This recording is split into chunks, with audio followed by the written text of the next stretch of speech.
Viper 1, status.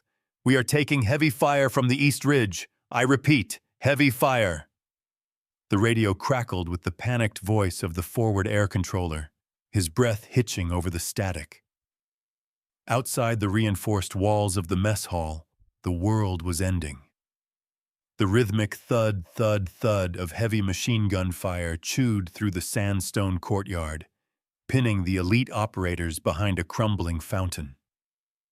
Inside the kitchen, the air smelled of stale grease and burning cordite. Corporal Elena Petrov did not look at the radio. She looked through the scope of a standard-issue M4 carbine, the barrel resting on a bag of dry rice she had shoved onto the windowsill. Viper 2 is down. Medic, we cannot get an angle on those shooters. A different voice now, rougher, choked with dust. It was Lieutenant Miller, the man who had kicked her mop bucket over yesterday. Elena exhaled, a long, slow breath that emptied her small lungs. Through the dusty glass of the kitchen window, the world narrowed down to a single crosshair. She saw the glint of a sniper scope 300 meters up the shale slope. "Stay down," she whispered to the empty kitchen. She squeezed the trigger. The rifle kicked against her shoulder. Crack. On the radio, the screaming stopped for a microsecond. "Target down," Elena murmured, cycling the bolt. 16 left. She adjusted her aim to the machine gun nest, adjacent to the fallen sniper. Her pulse was slower than the ticking of the industrial oven timer behind her. The soup was still simmering. Hours earlier, forward operating base. Granite, Hindu Kush Valley. The rhythmic chop, chop, chop of the knife against the wooden block was the only clock Corporal Elena Petrov trusted. Carrots, 1 centimeter thick. Discs, consistent. Inside the corrugated metal box that served as the galley for forward operating base granite, the air was a stifling blend of rehydrated onions, diesel fumes, and the pervasive, chalky dust of the Hindu Kush. It was a small kingdom, barely 10 meters by 6, cluttered with industrial mixers and oversized aluminum pots. But it was hers. Here, Elena was not a failed soldier or a charity case. She was simply the cook, or as most of the infantry grunts called her, Mouse. She paused, wiping a sheen of sweat from her forehead with the back of her sleeve. Her forearm revealed a map of old scars, burns from grease, nicks from knives, overlaying the fainter, whiter lines of shrapnel wounds she no longer discussed. Through the serving hatch, the mid-afternoon sun cut a harsh geometric shape across the linoleum floor. Dust motes danced in the beam, swirling violently as the heavy thump, thump, thump of rotors began to vibrate through the soles of her boots. A Chinook was coming in. That meant supplies, mail, and the new rotation. Elena sighed, a sound barely audible over the rising mechanical scream outside. She scraped the carrots into a waiting pot of water. She didn't care about the fresh troops. Regular infantry, rangers, marines, they were all the same. They arrived loud, filled with bravado and nervous energy, ate her food, complained about the lack of steak, and then went out to patrol the gray rock faces that loomed over the valley like tombstones. But the manifest this morning had been different. Naval Special Warfare Development Group, SEALs, Tier 1 operators, the cool guys. Elena's hands tightened on the edge of the stainless steel counter. She hated the elite teams, not because of who they were, but because of how they looked at everyone else, like obstacles, like scenery. The roar of the helicopter engines reached a crescendo, shaking the ladles hanging from the overhead rack. The pressure in the room dropped, popping her ears. Outside, the world turned into a brown haze as the dual rotors whipped the valley floor into a frenzy. Elena walked to the back door, cracking it open just an inch to peer out. The massive Chinook touched down in the landing zone, its rear ramp yawning open like the mouth of a dragon. First came the gear: pelican cases, waterproof bags, weapon crates. Then came the men. There were 8 of them. They moved with a predatory fluidity that made the regular base security look like stumbling children. They wore non-standard uniforms, mix-matched camouflages, rolled sleeves revealing tattooed biceps, and expensive sunglasses. They didn't carry their gear. They wore it like a second skin. The man in the lead, a towering figure with a thick beard and a scar running through his left eyebrow, stopped at the edge of the ramp. He scanned the base, his head moving slowly, methodical. His gaze swept over the sandbag walls, the guard towers, and finally, the kitchen.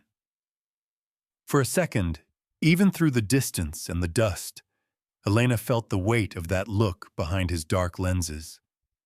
It was a dismissal, an assessment that found nothing of value. He signaled his team forward. They moved towards the barracks, their laughter already audible over the winding down engines. One of them, a younger man with blonde hair, shoved a passing logistics private out of the way without even looking back. Elena closed the door, shutting out the noise. The silence of the kitchen returned, heavy and suffocating. "Welcome to hell, boys," she whispered to the bubbling pot. She picked up her knife again. There were potatoes to peel. The heroes would need their carbohydrates before they went out to play war. And she, the mouse, would make sure they were fed, invisible and silent, just the way she liked it. But her hand trembled slightly as she reached for the next potato. The arrival of the wolves always disturbed the sheep, and Elena Petrov knew, deep down in the dark pit of her stomach, that she was no sheep. She was just a wolf that had pulled out its own teeth. The mess hall at Forward Operating Base Granite was less a cafeteria and more a holding pen for tired, dusty men. It was a long, rectangular structure reinforced with sandbags and covered by a corrugated metal roof that magnified the sound of every conversation into a dull roar. Elena stood behind the serving line, a stainless steel barrier that separated her world from theirs. She moved with mechanical efficiency. Scoop, plop, next. Scoop, plop, next. The breakfast menu was the same as it had been for the last 3 weeks. Powdered scrambled eggs that had turned a rubbery yellow, canned beans, and a slice of bread that was either too dry or too moist, depending on the humidity. The regular infantry soldiers, young kids from the Midwest mostly, shuffled past with their heads down. They mumbled thanks, their eyes glazed over from patrol fatigue. To them, Elena was a fixture of the base, as essential and overlooked as the water purification unit. Then the atmosphere shifted. The low hum of conversation dropped, replaced by a tense silence that started at the entrance and rippled toward the serving line. Viper team had entered the building. They didn't wait in line. They moved directly to the front, bypassing a squad of Marines who had been waiting for 10 minutes. The Marines said nothing, stepping aside with a mix of resentment and deference. This was the unspoken hierarchy of the war zone. The bearded men with the expensive gear ate first. Elena did not look up immediately. She focused on the steam rising from the tray of beans. She could smell them before she saw them. A mix of gun oil, peppermint chewing tobacco, and aggressive confidence. "What is this slop?" The voice was deep, drawling, and loud enough to be heard halfway across the room. Elena looked up. Standing on the other side of the counter was the man she had seen leading the team off the helicopter. Up close, Trung Uy Miller was even more imposing. His beard was thick, his Oakley sunglasses were perched on his forehead, and his eyes were a piercing, icy blue that seemed to be laughing at everything they saw. "It is breakfast, sir," Elena said, her voice flat. She held the ladle steady, waiting for his tray. Miller didn't extend his tray. He leaned over the sneeze guard, invading her personal space. The other members of his team crowded around him, smirking. They were like a pack of wolves encircling a rabbit, bored and looking for entertainment. "Breakfast?" Miller repeated, gesturing theatrically at the yellow mound of eggs. "Back at Bragg, we feed better stuff than this to the dogs. You expect us to operate on this garbage?" "It contains the necessary calories and protein for sustained activity," Elena recited the regulation's standard response, her eyes fixed on a point just past his left ear. One of the other SEALs, the blonde one, snorted. "She sounds like a robot, boss. Maybe she's an android sent by command to poison us." Miller laughed, a sharp barking sound. "No, not a robot. Just a mouse. Look at her." He leaned in closer, his voice dropping to a mock whisper that was meant to be heard. "Hey, sweetheart, do you even know how to hold a rifle? Or did they just give you a ladle because it was too heavy?" Elena's grip on the ladle handle tightened until her knuckles turned white under her latex gloves. The word sweetheart hit her like a physical blow, stripping away her rank and her soldier status in a single breath. The heat from the steam table felt suddenly oppressive. "Move along, sir. You are holding up the line," Elena said. She didn't shout, but her tone had a razor-sharp edge that cut through the noise. Miller blinked, surprised by the resistance. His smile faded slightly, replaced by a look of cold annoyance. He shoved his tray forward, slamming it against the metal rails. "Easy, mouse, don't strain yourself," he sneered. "Just give me the damn eggs, and try not to cry in them. Too much salt is bad for the heart." Elena scooped the eggs. She placed them on his tray with precision, not spilling a single crumb. She did the same for the beans. She did not look him in the eye again. Miller took the tray and turned to his team. "Let's eat, boys, before the flies carry it away." As they walked away, taking over the largest table in the center of the room, the tension in the mess hall slowly dissipated, but the humiliation lingered in the air like smoke. Elena stood frozen for a second, watching Miller's back. She wasn't trembling from fear. She was trembling from the effort it took not to reach over the counter and drive the ladle into his throat. She took a deep breath, inhaling the scent of stale grease. "Next," she called out. The kitchen was finally empty, save for the low hum of the refrigerator compressors and the persistent buzzing of a lone fly circling the trash bin.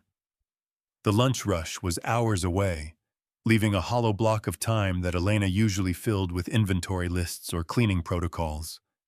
Today, however, the silence felt heavy, charged with the lingering static of the morning's confrontation. Elena stood at the butcher block table in the far corner of the room, the spot furthest from the serving hatch. In front of her lay her set of knives. They were her own, not military issue.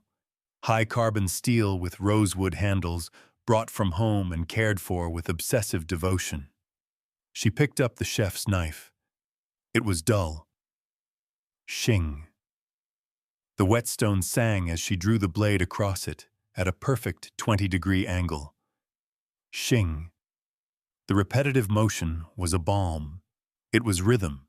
It was control. But today, the rhythm was sinking with a different memory. As the steel scraped against the stone, the sound warped in her mind, becoming the metallic slide of a bolt carrier group slamming home on an M110 SAS sniper rifle. For a moment, the kitchen walls dissolved. The smell of bleach and onions was replaced by the scent of pine needles and wet earth. She wasn't holding a knife. She was holding the cold, heavy polymer of her rifle stock. The weight was comforting, an extension of her own skeletal structure. She could feel the ghost of the fictional trigger against the pad of her index finger. The slack, the wall, the break. Her breathing slowed. Her heart rate dropped. This was the zone. This was where she belonged. Unconsciously, Elena set the knife down. Her hand reached into the crate of vegetables beside her and pulled out a long, slender carrot. It was absurd, but her muscle memory didn't care about the object. It only cared about the mechanics. She raised the vegetable to her shoulder, tucking her chin down, her right eye squinting as if peering through a Schmidt and Bender scope. Her stance shifted, feet widening, knees unlocking. She exhaled half a breath and held it. Through the imaginary optic, she wasn't seeing the dented stainless steel of the industrial oven. She was seeing a ridgeline in Helmand Province. She was seeing the target. She was seeing the mistake before it happened. Bang! The word escaped her lips, barely a whisper. Watch out, guys. We've got a killer on the loose. The voice shattered the illusion instantly. Elena gasped, dropping the carrot as she spun around. Standing in the open back doorway, leaning casually against the frame, was the young blonde seal from breakfast. He was chewing gum, a smirk plastered across his sunburnt face. He had come looking for water, or perhaps just exploring, but he had found something far more entertaining. I was just checking for rot, Elena stammered, her face flushing a deep, painful crimson. She scrambled to pick up the fallen vegetable, her hands shaking uncontrollably.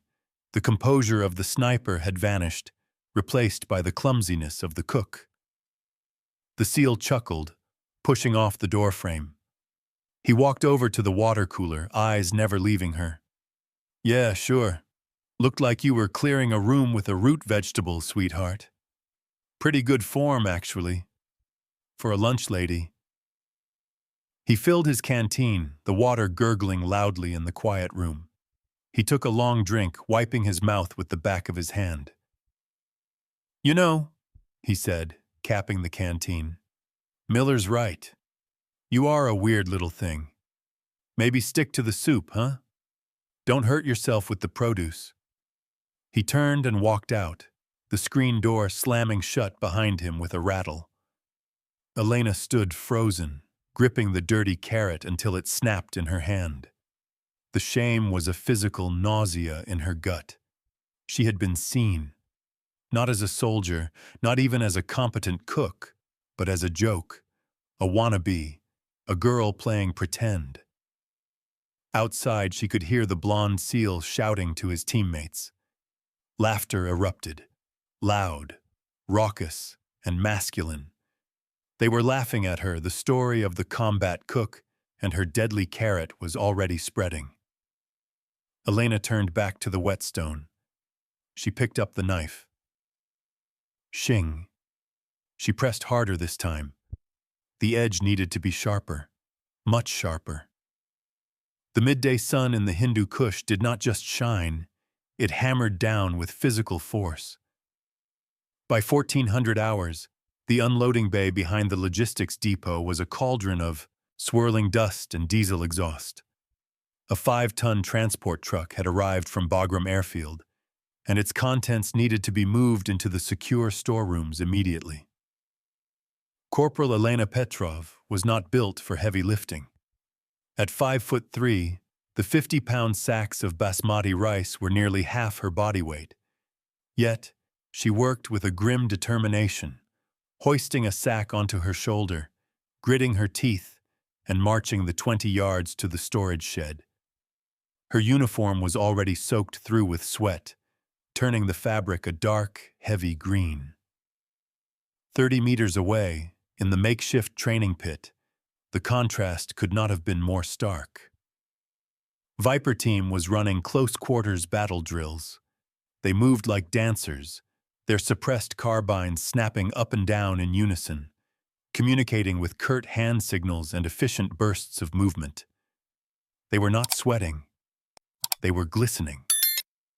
To the regular infantrymen watching from the shade, the SEALs looked like gods of war. To Elena, they were just another obstacle. She adjusted the abrasive burlap sack on her shoulder, feeling the grains of rice shifting against her neck. Her path to the storeroom took her dangerously close to the edge of their training perimeter. She kept her head down, focusing on her boots crunching against the gravel. "Check your corners!" Miller's voice boomed across the yard. He was standing with his arms crossed, his weapon slung across his chest, overseeing his team like a Roman centurion. As Elena approached, Miller held up a hand, signaling his team to pause. The sudden silence was more intimidating than the gunfire. He turned his head slowly, his sunglasses reflecting the struggling figure of the cook. "Hold up, boys," Miller called out, his voice dripping with mock concern. "Heavy transport coming through, wide load." The team chuckled, lowering their weapons. They watched as Elena trudged past, her face red from exertion, her breath coming in short, sharp gasps. "You need a hand with that, Mouse?" the blonde SEAL asked, though he made no move to help. "Or are you imagining it's a body bag?" Elena ignored them. She focused on the door of the shed. Just 10 more steps. As she passed Miller, he shifted his weight. It was a subtle movement, easily deniable, but calculated with the precision of a sniper. He extended his right boot just as Elena swung her left leg forward. Her toe caught his heel. Physics took over. The heavy sack on her shoulder propelled her forward. Elena tried to correct her balance, but the momentum was too great. She pitched forward, the sack slamming into the back of her head, driving her face first into a depression in the ground where the water truck had leaked earlier that morning. She hit the mud with a wet, sickening slap. The sack split open, spilling white rice into the brown sludge.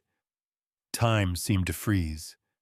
Elena lay there for a second, the taste of copper and grit filling her mouth.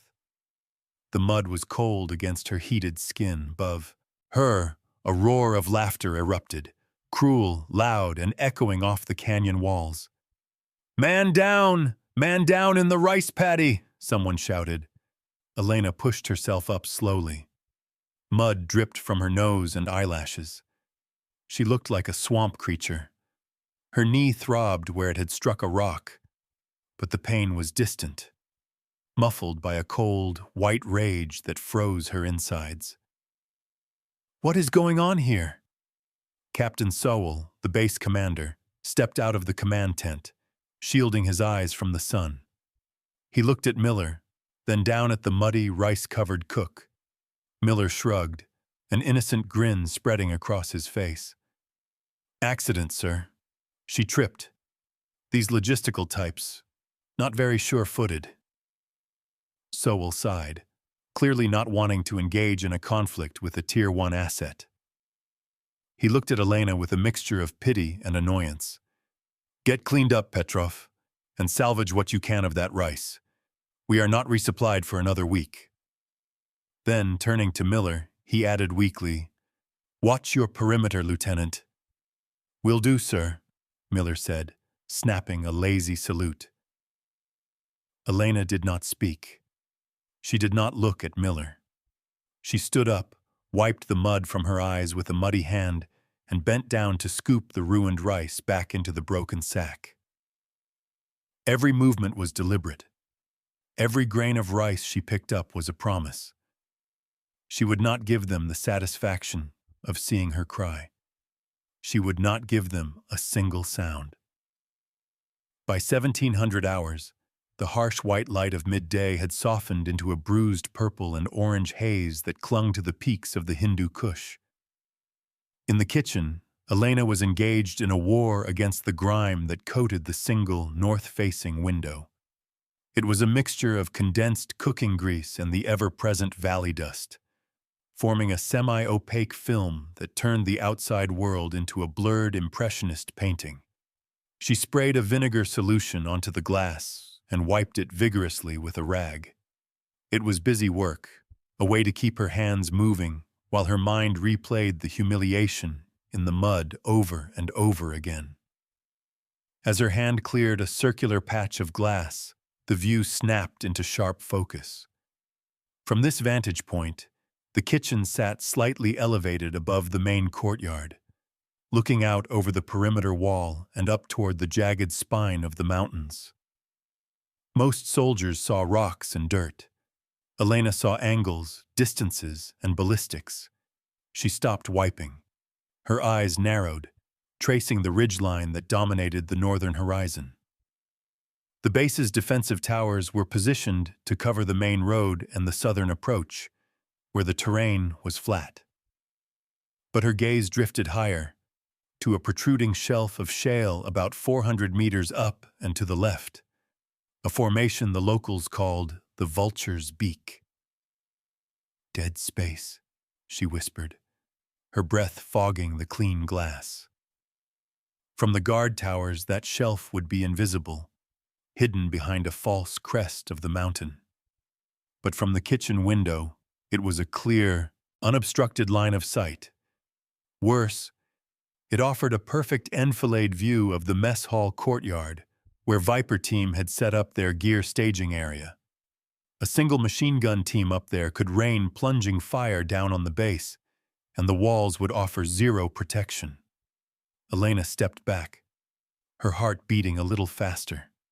It was a classic ambush point. Any competent sniper or heavy weapons team would choose exactly that spot to initiate a complex attack. She looked down at the courtyard. Lieutenant Miller was there, shirtless now, cleaning his HK-416 rifle on a bench while his team lounged around, smoking and laughing. They were relaxed, too relaxed.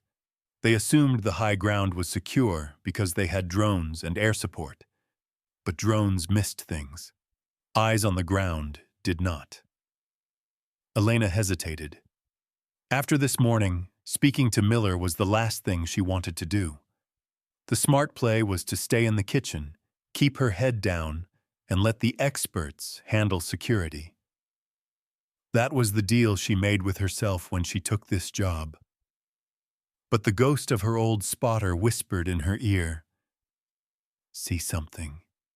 Say something. Silence gets people killed." She threw the rag into the sink. Before she could talk herself out of it, she marched out the back door and down the steps into the courtyard. Miller didn't look up as she approached. He was carefully oiling the bolt carrier group of his rifle, treating the metal with a tenderness he never showed to human beings.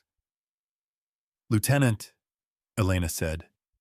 Her voice was steady, though her knees felt like water. Miller paused, holding a cloth in midair. He turned his head slowly, sliding his sunglasses down his nose to look at her over the rims. "Well, if it isn't the mud wrestler," he drawled.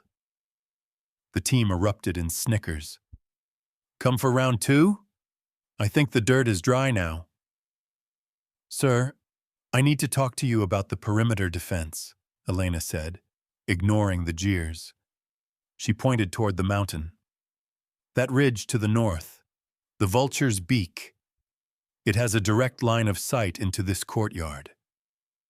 Miller blinked, then laughed, a short, incredulous sound. He set his rifle down and stood up, towering over her. "The cook wants to talk tactics," he announced to the group, spreading his arms wide. "Did you hear that, boys? She thinks she's a strategist now." "Sir, the guard towers can't see it," Elena persisted, her urgency overriding her fear. "It's a defilade position from their angle. If you put a DSHK heavy machine gun up there—" "Stop," Miller cut her off, his smile vanishing. He stepped closer, invading her space until she could smell the tobacco on his breath. "Let me explain something to you, Corporal. We have thermal imaging. We have satellite recon. We have been fighting in this valley for 6 months. I don't need a frantic little woman who panics over a bag of rice telling me how to secure my AO." He leaned down, his face inches from hers. "Go back to your kitchen. Make sure dinner isn't burnt. That is your sector of fire. Do you copy?" Elena looked into his arrogant, laughing eyes. She saw the impenetrable wall of his ego. There was nothing more she could say. "Copy, sir," she said softly. She turned and walked back to the kitchen, feeling the weight of the mountain pressing against her back. The vulture's beak loomed above them, silent and dark against the dying light, waiting. The change in the air was palpable, a physical weight that pressed against the eardrums. Within an hour of Elena's failed warning, the vibrant blue sky of the Hindu Kush had been swallowed by a bruised, sickly orange haze. The wind, previously a nuisance, began to howl with a predatory rhythm, stripping the loose topsoil from the valley floor and flinging it against the metal siding of the mess hall like handfuls of gravel. Elena moved through the kitchen, securing the hatches. She taped the edges of the serving windows and placed damp towels along the bottom of the doors. It was a ritual she knew well. A shamal, a massive sandstorm, was descending. In these mountains, a shamal didn't just reduce visibility, it erased the world. As she stacked crates of bottled water near the prep table, the back door rattled violently. It wasn't the wind. Elena opened it a crack, shielding her eyes from the stinging grit. It was Rahim, the local national who delivered flatbread and fresh produce from the village down the valley. Usually, Rahim was a man of slow smiles and long stories about his grandchildren. Today, his eyes were wide, darting nervously toward the ridgelines. He shoved a crate of pomegranates into her arms, refusing to step inside for tea as he usually did. "Rahim, wait!" Elena called out over the rising gale. "The storm is too strong. Stay here until it passes." Rahim shook his head vigorously, backing away toward his battered truck. He looked terrified, but not of the weather. He leaned in, his voice barely a whisper over the wind. "No stay. Not today. The mountain. It breathes." "What do you mean?" Elena asked, gripping the doorframe. "Ghosts," Rahim said, pointing a trembling finger toward the vulture's beak, now almost invisible behind the curtain of dust. "The ghosts are walking on the rocks. You hide, Miss Elena. You hide deep." Before she could ask more, he jumped into his truck, the engine roaring as he tore out of the compound, tires spinning in the loose dirt. He was driving recklessly, desperate to put distance between himself and the base. Elena watched him go, a cold knot tightening in her stomach. Locals didn't run from storms. They were born in them. They ran from what used the storms as cover. She slammed the door and locked it. The kitchen was dim now, the sunlight choked off by the swirling dust cloud. She walked to the window she had cleaned earlier. The view was gone. The vulture's beak, the valley, the perimeter wall, all erased by a wall of brown opacity. Her mind raced through the tactical implications. Lieutenant Miller had bragged about thermal, imaging, and satellite recon. But Elena knew the physics of war better than she let on. A sandstorm of this density was a thermal blanket. The suspended particles retained heat, washing out infrared sensors. It created a whiteout for night vision goggles. The millions of dollars of high-tech surveillance gear sitting in the command center were now effectively paperweights. The base was blind. And if Rahim was right, Something was moving in the dark. Elena wiped her hands on her apron. She walked to the back of the pantry, behind the stacks of 50-pound flour sacks. There was a false panel in the baseboard she had loosened months ago. She knelt down and pried it open. Reaching into the dark recess, her fingers closed around cold steel. She pulled out an M16A4, an older service rifle she had salvaged and repaired from parts destined for the scrap heap. It wasn't the high-speed, suppressed carbines the SEALs carried. It was long, clunky, and had iron sights, but it was clean, oiled, and zeroed. She checked the magazine. 30 rounds of 5.56 millimeter green tip. She carried the rifle back to the main prep area and slid it onto the shelf beneath the butcher block, hiding it behind a row of large stock pots. It was within arm's reach, yet invisible to anyone standing on the other side of the counter. Outside, the wind screamed like a banshee, drowning out the hum of the generators. Elena stood in the darkening kitchen, her hand resting on the cool metal of the countertop right above the hidden rifle. She hoped she was just being paranoid. She hoped she was just a traumatized ex-soldier seeing threats in the shadows.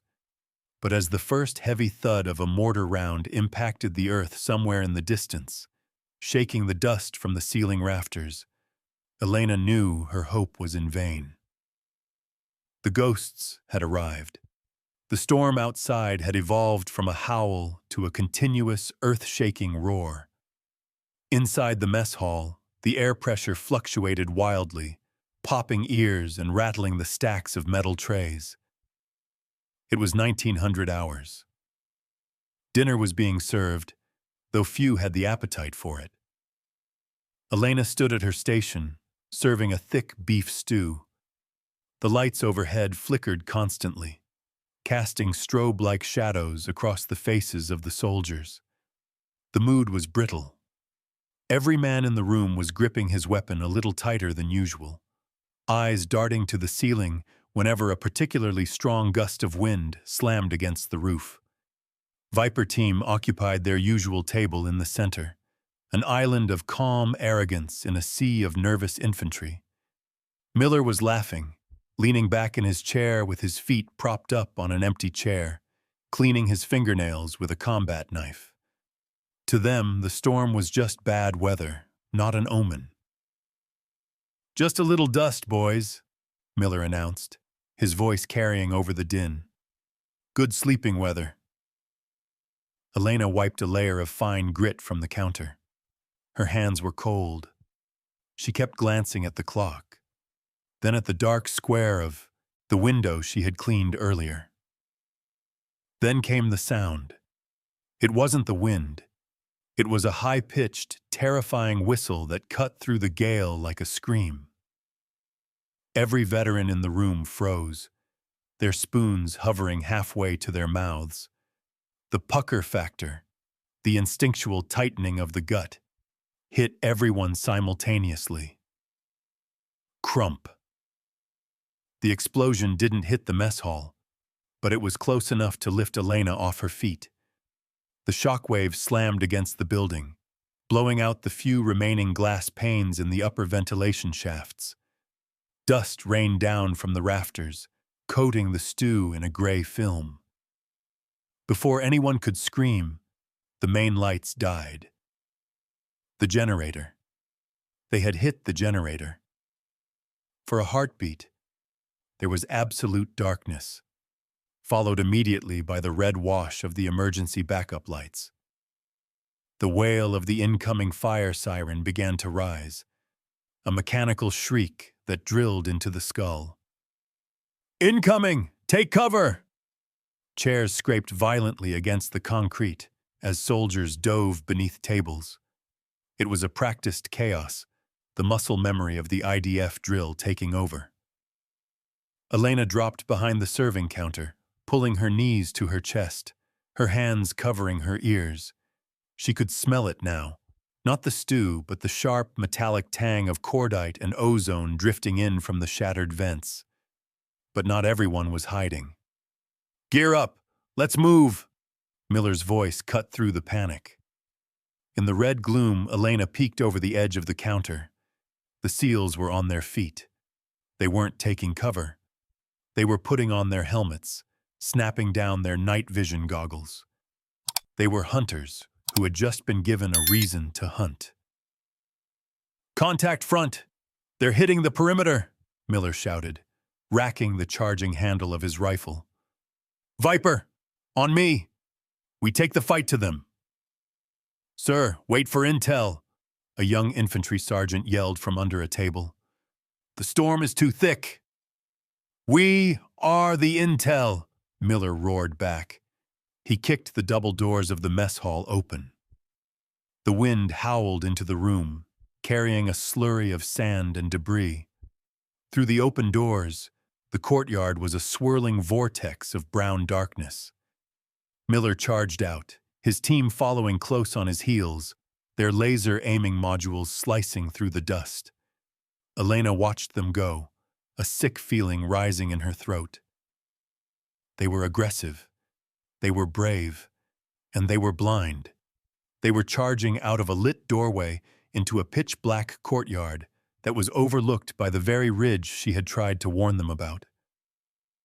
As the last SEAL disappeared into the storm, the night exploded. It wasn't just mortar fire anymore.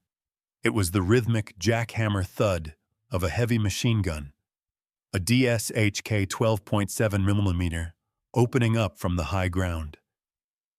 The sound was distinct, heavy and slow.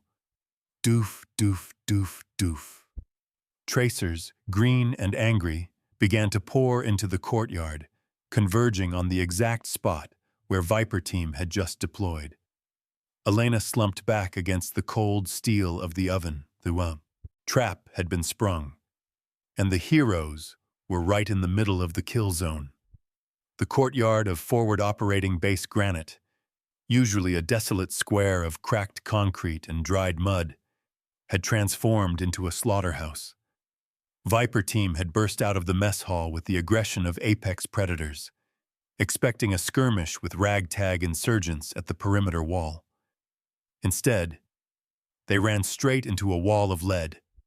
The heavy machine gun on the vulture's beak, the very position Elena had identified, was raining plunging fire directly into the center of the compound.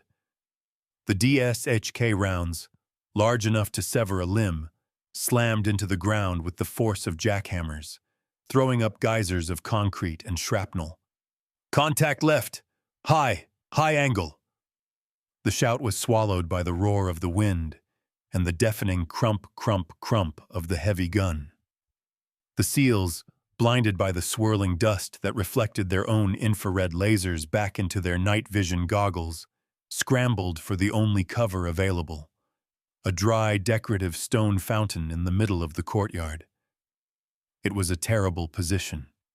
The fountain was low, circular, and offered no overhead protection. It was a kill box. Inside the darkened kitchen, Elena Petrov lay flat on her stomach across the prep counter. The blast from the initial mortar had shattered the upper panes of her window, leaving jagged teeth of glass in the frame. Through these gaps, she had a terrifyingly clear view of the disaster unfolding below. She watched as the tactical precision of Viper Team disintegrated. They were caught in a classic L-shaped ambush. While the heavy gun on the mountain pinned them down from above, lighter machine gun fire was raking the courtyard from the ruined gate to the east. The crossfire was meticulous, disciplined, and lethal. "Pop smoke! Pop smoke!" Miller's voice cracked over the roar, losing its arrogant baritone. A canister hissed, spewing green smoke into the storm, but the wind whipped it away instantly. The thermal curtain of the sandstorm rendered their tech useless. They were shooting blindly into the brown void, their suppressed carbines sounding like toy guns against the thunder of the DSHK. Then the inevitable happened. Miller, realizing the fountain was a death trap, tried to rally his men for a bound toward the logistics shed. He rose to a crouch, signaling forward, A tracer round, glowing an angry green, struck the pavement inches from his boot. The next one didn't miss. Elena saw the impact. It wasn't like the movies. There was no dramatic flailing. Miller's legs simply buckled as if the bone had turned to liquid. A spray of dark mist erupted from his thigh, and he collapsed sideways, screaming something that was lost in the cacophony. "Boss is down! Medic, get him cover!" Two of his team members grabbed his vest, dragging him back behind the eroding lip of the fountain. The concrete around them was being chewed away chunk by chunk. Sparks flew as rounds, ricocheted off the stone, illuminating the terror in their eyes. From her vantage point, Elena felt a strange, detached clarity. She watched the men who had mocked her, who had called her a mouse now curled into fetal balls, pressing their faces into the dirt. The swagger was gone. The Tier 1 invincible aura had evaporated, leaving behind scared men dying in the dirt. She shifted her gaze up toward the mountain. Through the breaks in the dust, she could see the muzzle flash of the heavy gun. It was rhythmic, relentless. Whoever was behind that trigger was methodical. They weren't just spraying and praying. They were dissecting the seal's cover, piece by piece. The radio on the wall of the kitchen, usually set to the general base frequency, crackled to life with a desperate transmission from the courtyard. "Granite Actual, this is Viper 1-2. We are combat ineffective. Casualties sustained. We are pinned. We need immediate suppression on the North Ridge or we are all dead in 30 seconds. There was no response from the command center. The antenna had likely been taken out in the first volley. Elena looked at the huddled shapes by the fountain. They were trapped. The infantry in the towers were suppressed. The command was blind. The only person in the entire valley who had a clean angle on that machine gun nest, and who wasn't currently eating dirt, was the cook. Elena looked down at her hands. They were trembling, not from fear, but from the adrenaline dump of the fight or flight response. She looked at the empty space beneath the counter where the M16 was hidden. The mouse had a choice: stay in the hole and live, or step into the trap and likely die. The space between the floor tiles and the bottom of the stainless steel prep table was exactly 12 inches high. It was a small, dark universe where Elena Petrov could smell the accumulated dust of months and feel the cold vibration of the concrete against her cheek. It was safe here. It was the place where Mouse belonged, unseen, unheard, and alive. Outside, the war was screaming. The rhythmic thumping of the DSHK heavy machine gun had not ceased.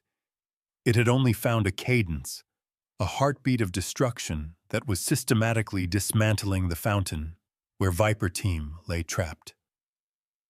Elena closed her eyes tight, pressing her palms against her ears, but she could not block out the sound. Worse, she could not block out the memory. The darkness behind her eyelids was not black. It was red. It was the color of the sunset in Helmand 3 years ago.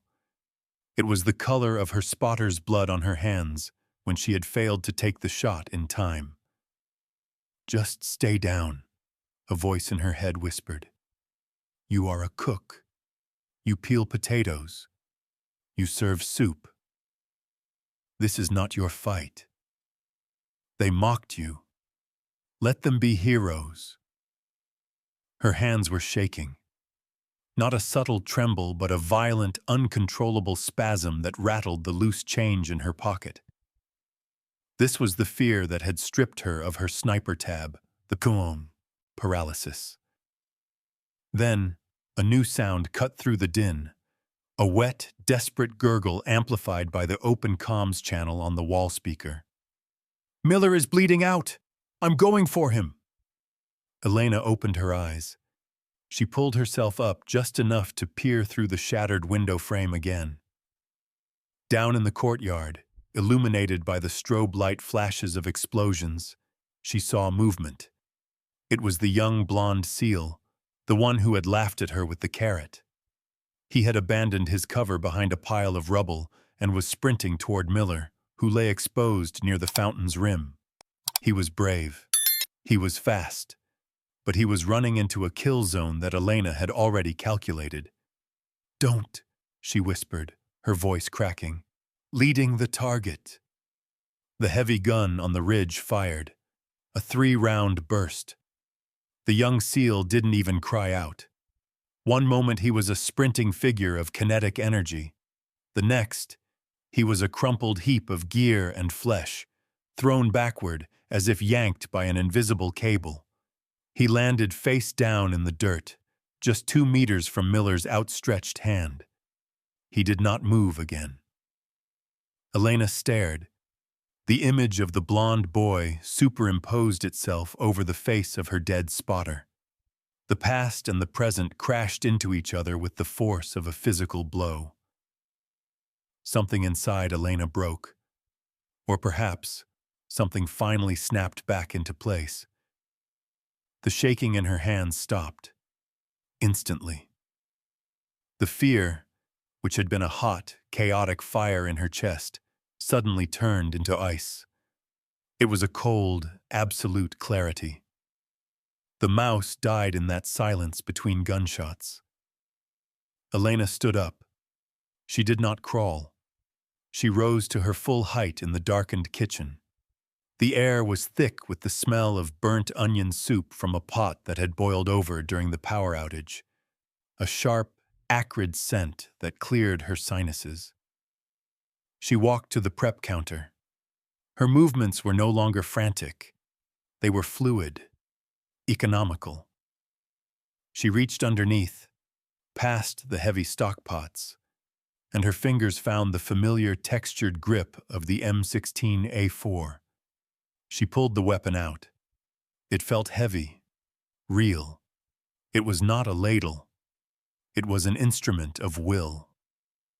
She racked the charging handle. The mechanical clack-clack of the bolt carrier group sliding home was the loudest sound in the room. It was a sound of finality. Elena checked the ejection port cover. She verified the magazine was seated. She brought the stock to her shoulder, testing the weld. Her cheek found the comb of the stock naturally, like an old friend returning home.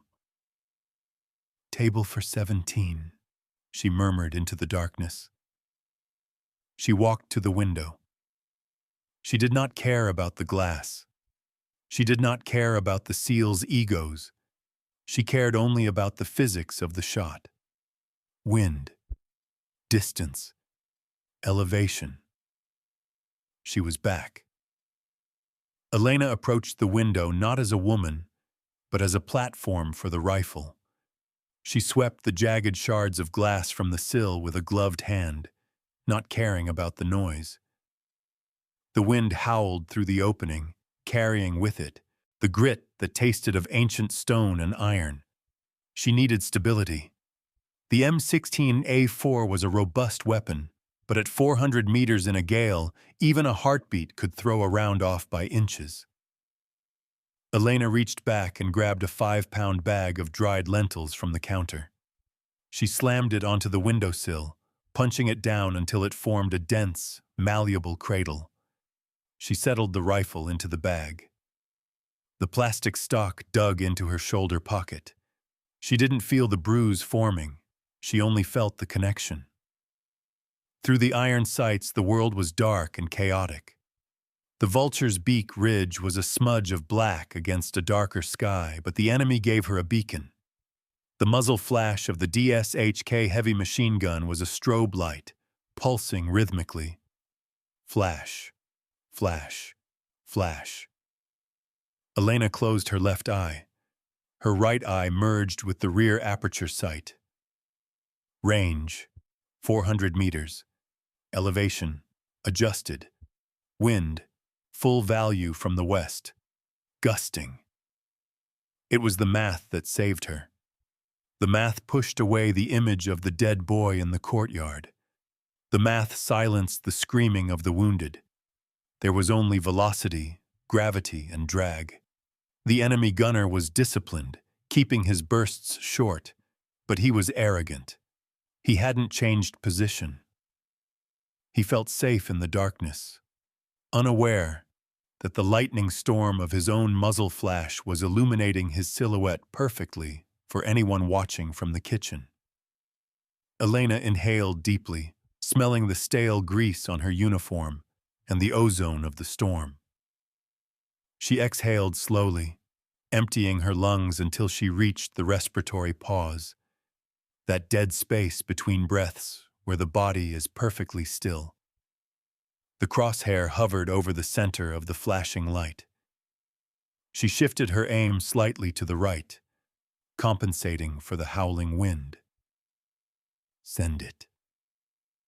She squeezed the trigger. It wasn't a pull.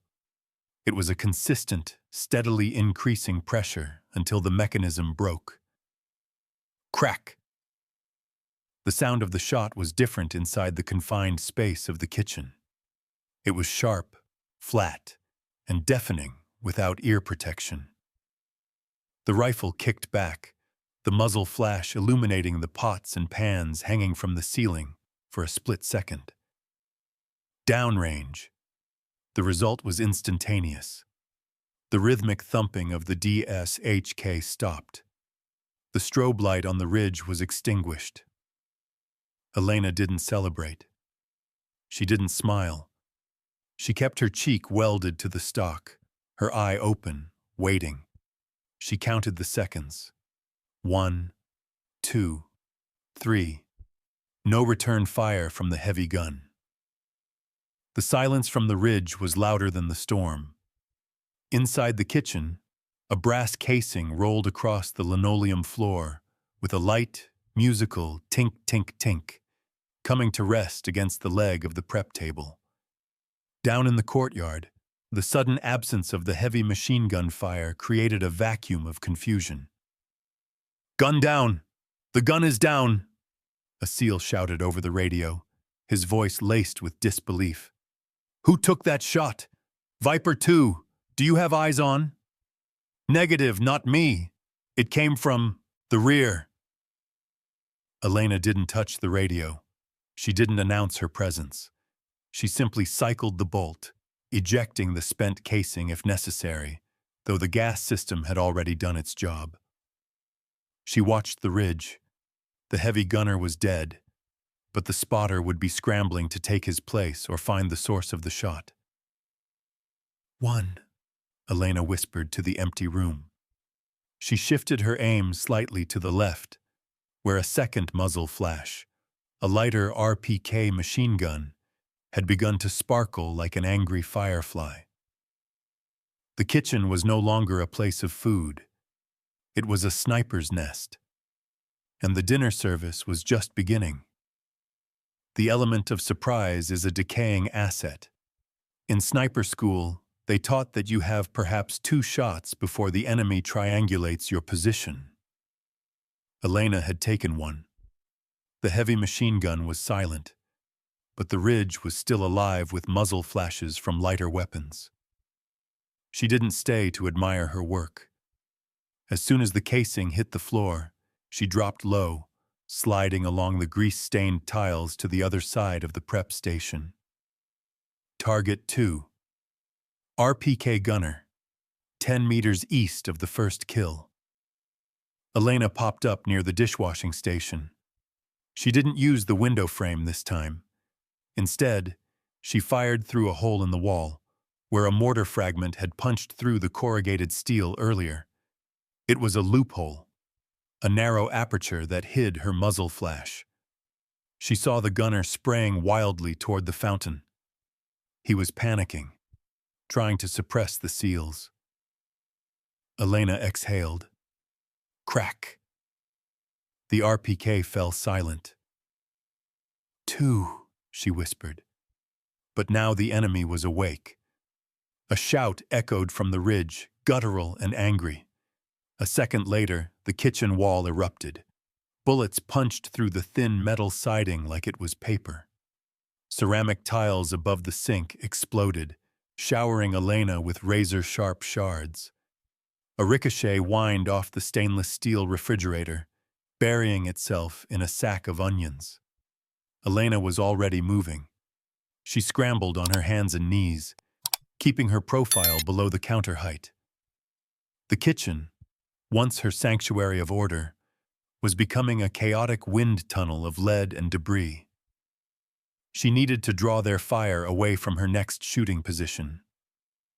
Reaching up, she grabbed a large aluminum stock pot by its handle. With a hard shove, she slid it across the counter until it sat prominently in the broken window frame. Ping! Ping! Clang! The pot danced as it was struck by 3 rounds in rapid succession. The enemy was focused on the window. Elena low-crawled to the far right, near the dry storage pantry. She rested the barrel on a bag of sugar. Target 3, RPG operator, preparing to fire. He was kneeling, the rocket-propelled grenade launcher resting on his shoulder, aiming down at the cluster of seals. Elena didn't hesitate. She put a round through his center of mass. The RPG operator crumpled, his rocket firing harmlessly into the sky, exploding in a burst of black smoke against the cliffs. 3. The return fire intensified. A burst of rounds found the shelf above her head. One bullet struck a 50-pound sack of industrial-grade flour. The effect was instantaneous. The sack burst open, and the pressurized air from the storm whipped the white powder into a frenzy. Within seconds, the kitchen was filled with a thick, choking white fog. It swirled around Elena, coating her uniform, her face, and her weapon in a ghostly layer of dust. To anyone else, the visibility loss would have been catastrophic. To Elena, it was concealment. She was a ghost in a cloud. She wiped the flour from her optic lens with a thumb and moved again. She was in the zone now, a psychological state where time dilated and fear ceased to exist. She was not Elena Petrov, the woman who was bullied for being small. She was a biological machine processing ballistic data. Target 4. Rifleman. Flanking left. Crack. 4. Target 5. Radio operator. Calling for reinforcements. Crack. 5. Down in the courtyard, the dynamic had shifted. The pinned seals were no longer taking effective fire. They were hearing the rhythmic single-shot cracks from the kitchen, followed by the silence of enemy guns. "Who is that?" A voice crackled over the radio, breathless. "Is that a DMR? Who the hell is firing?" "Don't care," another voice yelled. "We have a window. Move Miller to hard cover. Go, go." Elena heard them, but she didn't respond. She was busy. She was peeling the enemy line apart, one layer at a time. Her movements were jerky but precise. Up, acquire, fire, down, move. The flour dust settled on her eyelashes like snow, giving her the appearance of a marble statue come to life, armed with an assault rifle and a terrible grudge. 6, she murmured, reloading a fresh magazine. 7. She paused to listen. The volume of fire from the ridge had dropped significantly. They were scared. They realized that sticking their heads up meant death. 8. She corrected herself as she saw a shadow try to crawl away and ended it, halfway done. But the hardest part was yet to come. The enemy would stop shooting at the seals soon and turn everything they had on the kitchen. The battle had shifted from a long-range duel to a desperate brawl in the dirt. With the heavy machine gun on the ridge silenced, the dynamics of the ambush changed instantly. The insurgents, realizing their fire superiority was gone, switched tactics. They stopped trying to pin the seals down and started trying to overrun them. Down in the courtyard, the scene was chaotic. The medic, a burly operator named Davis, was kneeling over Lieutenant Miller, frantically working to pack the wound in his thigh. They were exposed, illuminated by the flickering emergency lights that had partially reactivated near the generator shed. "Cover! We need cover!" Davis screamed, firing his pistol blindly into the darkness with one hand, while keeping pressure on the artery with the other. Elena saw them. Through the scope, they looked vulnerable, like children lost in a storm. She shifted her aim from the distant ridge to the perimeter wall, only 50 meters away. 3 shapes vaulted over the crumbled masonry. They weren't moving like the soldiers on the ridge. They were sprinting with reckless abandon. They carried AK-47s, but they weren't stopping to shoot. They were rushing the wounded. 9, Elena whispered. She tracked the lead runner. He was fast, weaving through the debris.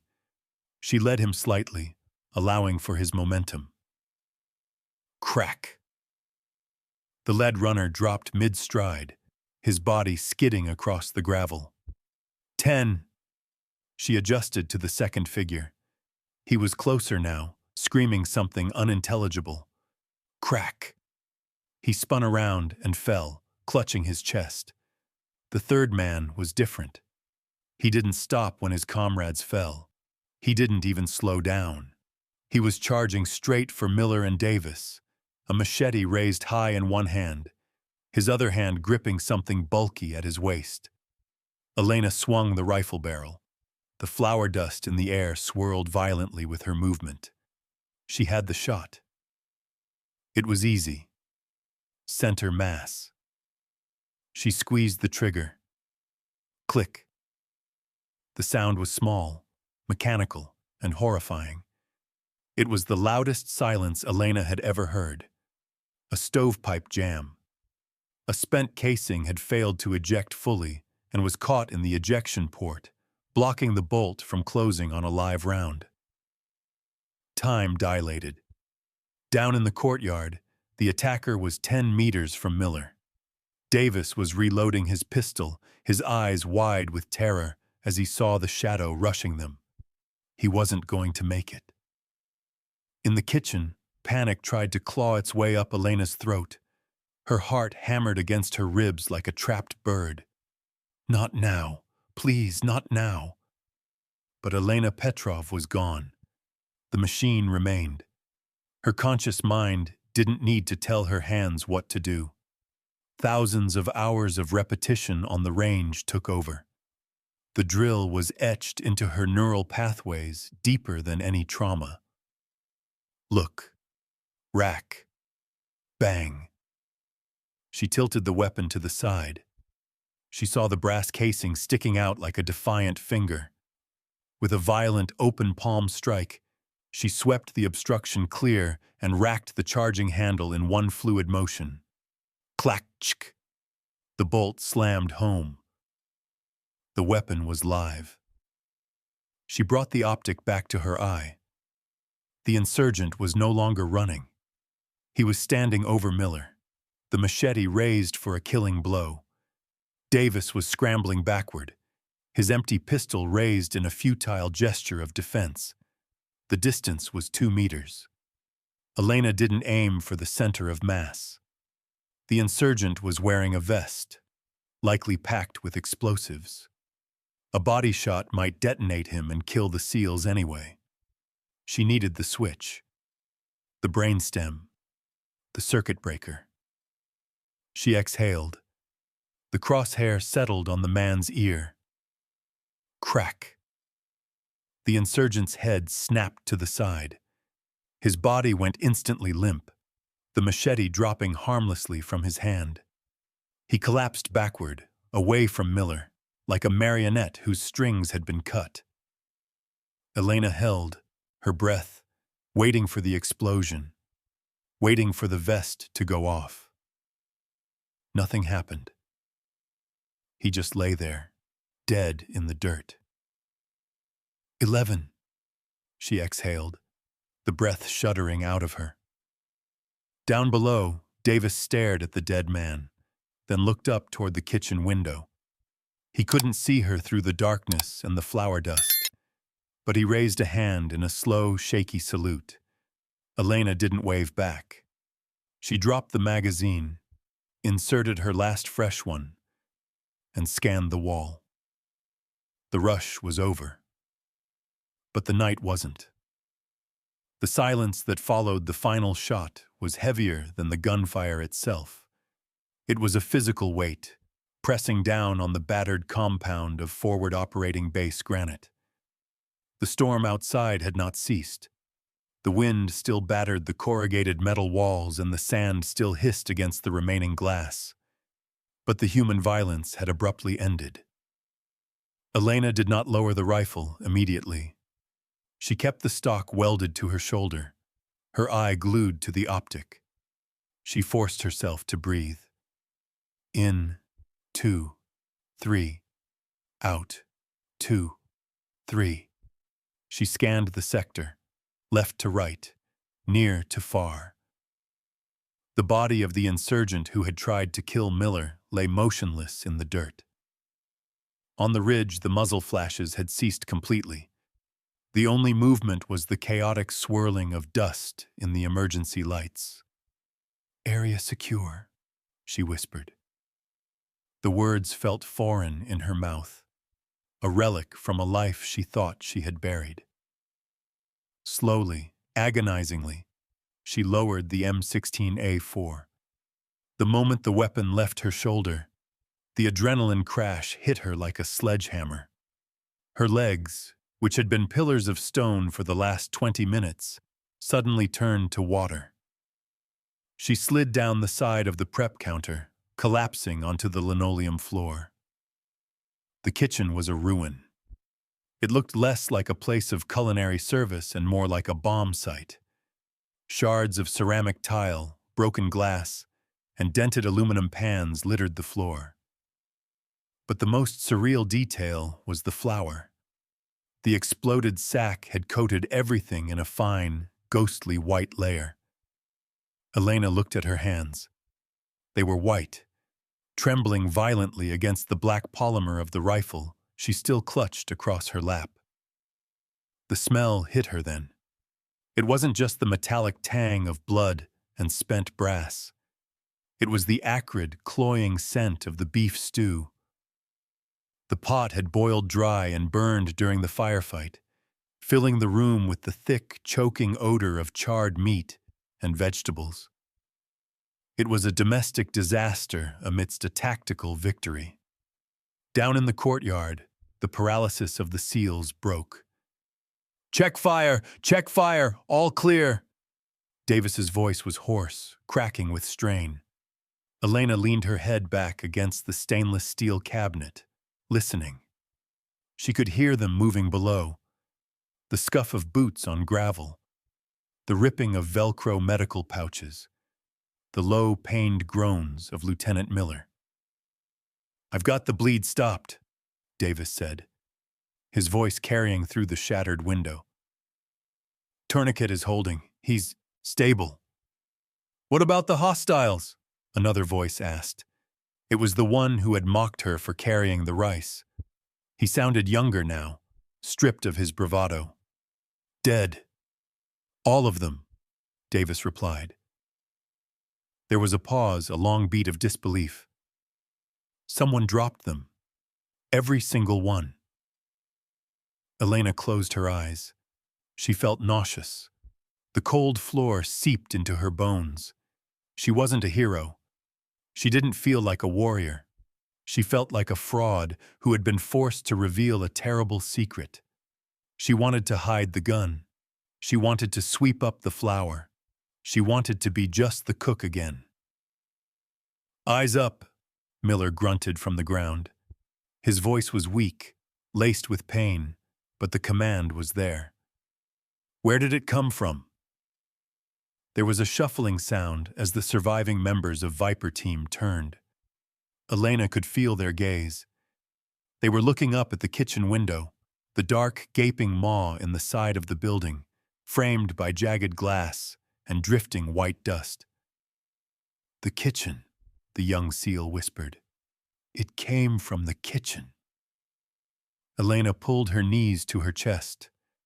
She didn't stand up to acknowledge them. She didn't wave. She sat alone in the dark, coated in flour and memories, listening to the wind mourn the dead. The mouse had saved the lions, and now she was terrified of what they would do when they found out. The wooden steps leading up to the kitchen's back door creaked under the weight of heavy boots.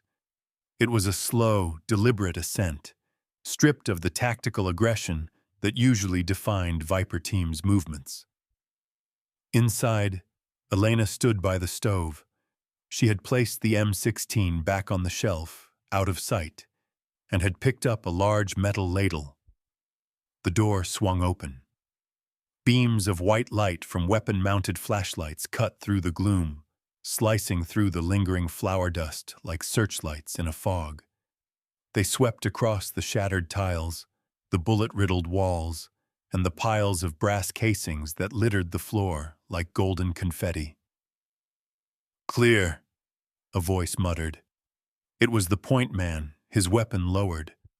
One by one, the survivors of Viper Team filed into the wrecked galley.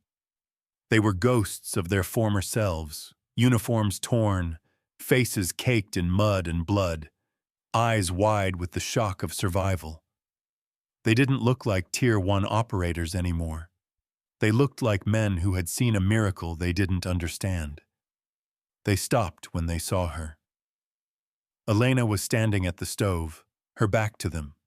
She was stirring the large pot of beef stew. The motion was rhythmic, almost hypnotic, despite the fact that the contents were hopelessly burnt and the smell was acrid enough to water eyes. "Petrov?" The voice belonged to the blonde seal, the one who had mocked her with the carrot. He sounded small. He stepped forward, his flashlight beam traversing the floor until it hit the spot where she had been shooting. He knelt down, picking up a spent casing. He looked at the window, then at the casing, then back at the window. 17, he whispered, looking at his teammates. I counted 17 down. Every single one was a kill shot. The spacing, it's mechanical. The other men remained silent, the realization settling over them like a heavy blanket. They looked at the small woman in the oversized apron, covered in white flour, stirring a ruined dinner. The cognitive dissonance was paralyzing. The mouse hadn't just fought. She had conducted a symphony of violence from a kitchen window. Make way. The command was weak but firm. The men parted. Lieutenant Miller hobbled into the room, his arm draped over Davis's shoulder. His leg was heavily bandaged, the blood seeping through the combat gauze. His face was pale, stripped of the arrogant tan he wore like armor. He looked old. He stopped a few feet from hers. He leaned heavily against the prep table, his breathing ragged.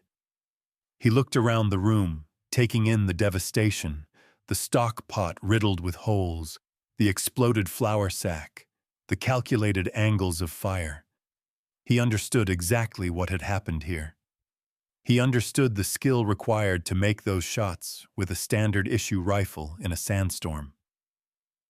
Corporal, Miller rasped. Elena didn't turn around.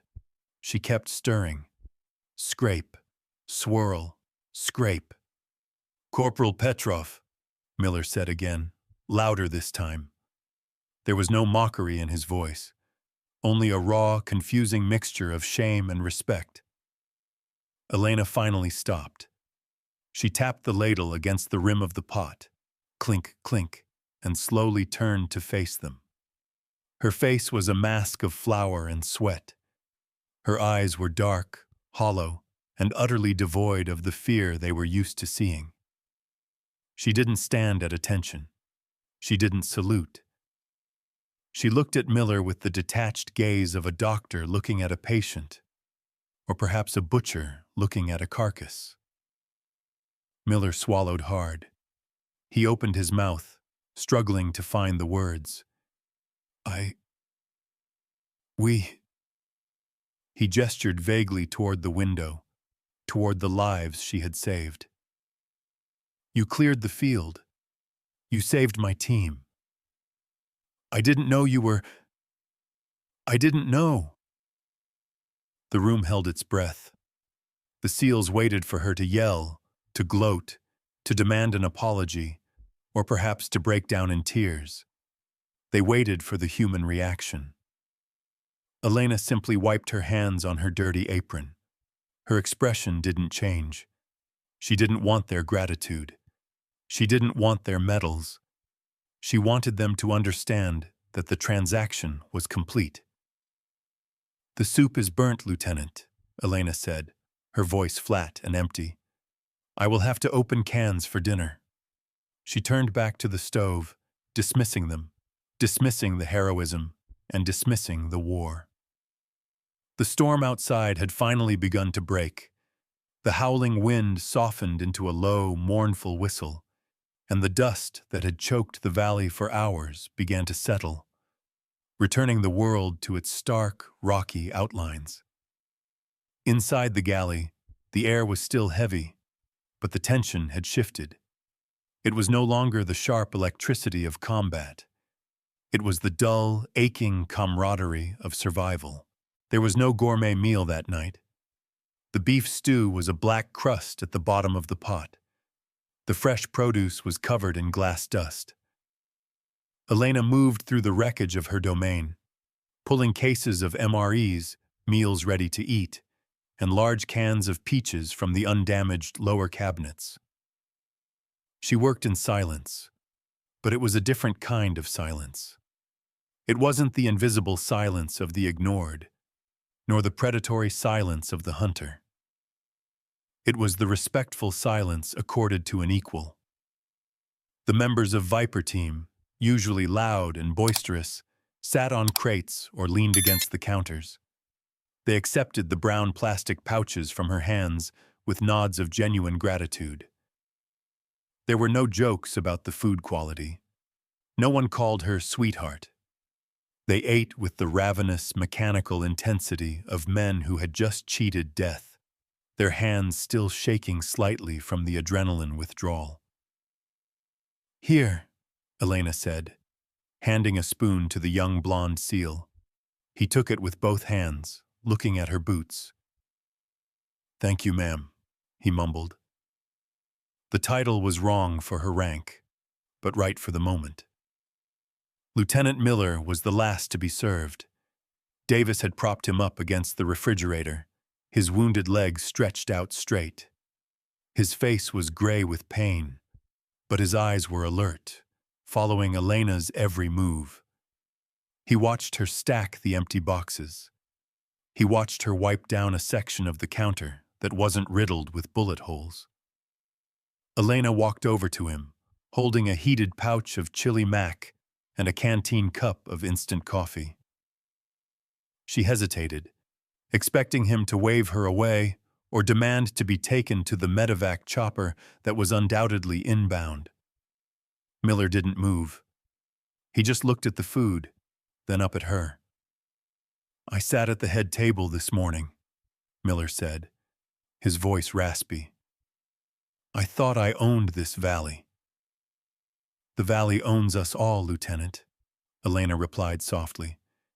We just pay rent. She held out the food. Miller took it, but he didn't start eating. Instead, he shifted his weight, wincing as he slid down further until he was sitting squarely on the dirty linoleum floor, amidst the flour and the spent brass. He patted the spot next to him. Sit, he said. It wasn't an order. It was a request. Elena looked at the spot. It was covered in the debris of the fight she had finished. She looked at the men around the room. They had stopped eating. They were watching. Slowly, Elena sat down. She crossed her legs, resting her elbows on her knees.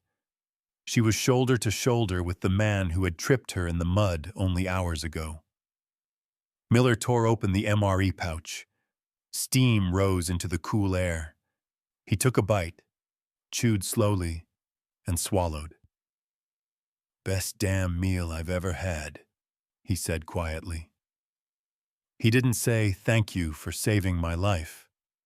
He didn't ask about her past, or why a sniper of her caliber was peeling potatoes in the middle of nowhere. He understood now that some stories were written in scars and silence, not in after-action reports. By sitting on the floor with her, he was acknowledging that the hierarchy of rank had been dismantled and rebuilt by the hierarchy of competence. They ate in silence for a long time. The only sounds the scraping of spoons and the distant hum of the approaching medevac helicopter. When the meal was done, Elena stood up. She collected the trash from Miller's hands. "The chopper is 5 minutes out," she said, reverting to her professional tone. "You should get your men ready to move." Miller nodded, allowing Davis to help him up. He paused at the door, looking back at her one last time. He opened his mouth to say something profound, something heroic, but then he saw her face. She was already turning away, moving toward the sink. "Good night, Elena," he said simply. "Good night, Lieutenant," she replied without turning. The door closed, leaving her alone. Elena walked to the sink. She turned on the tap.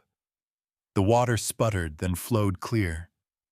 She put her hands under the stream, watching the flour and the grease and the gun oil wash away.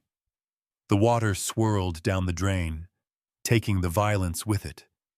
She washed her hands thoroughly, scrubbing until the skin was pink. Then she dried them on a clean towel.